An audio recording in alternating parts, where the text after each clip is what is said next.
I wish you could smell this pie. I just took it out of the oven. It's very hot, but it smells delicious. What it is, it's a pecan buttermilk pie. It combines two things I love, pecans and buttermilk. Why don't we get started with a lot of the ingredients that go into making sort of the base of the pie. First of all, what I'm going to do is take a stick of butter. This is salted butter, and I've melted it, and it's one stick, and I'm pouring it in here like this.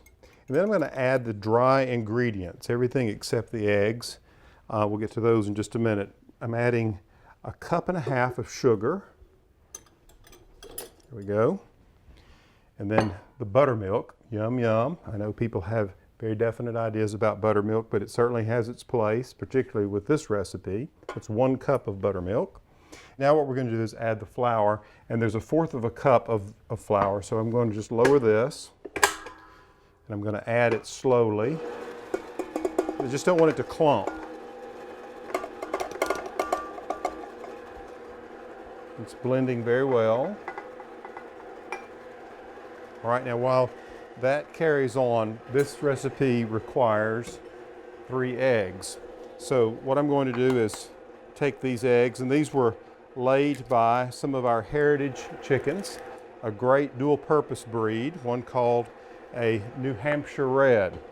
Beautiful markings on them, red in color as the name implies, and dual-purpose means that they were raised for both their egg and meat production.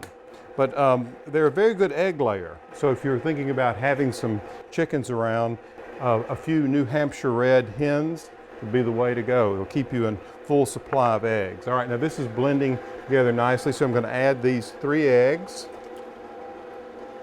There we go. I'm going to take a teaspoon of vanilla and 1/2 teaspoon of salt. And that's all it takes.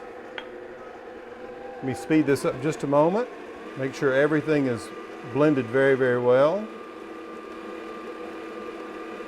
Whew. Got a little accelerated there, didn't it? All right, here we go. Now with this batter, I'm going to pour it into this pie shell like this. And I want to make sure we get all of that good stuff out of there. Looks so yummy.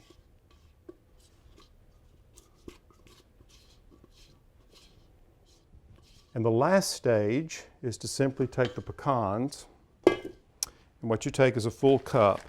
And what I have are glazed pecans here, and these are toasted, and they're toasted with some corn syrup and sugar, and I'm just going to mash them up a little bit. These are pecan halves, and I want to break them up. So just put them in a sandwich bag like this.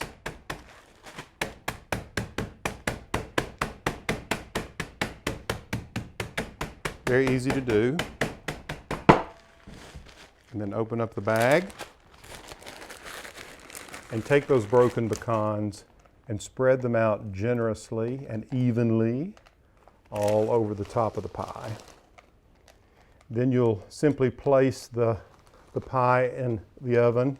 It's preheated at 325, and the pie will need to bake for about, well, under an hour, 50 minutes. And I'm telling you, it is one of the best pies you will eat. I love to serve it with a little whipped cream and a great cup of coffee. Give it a try.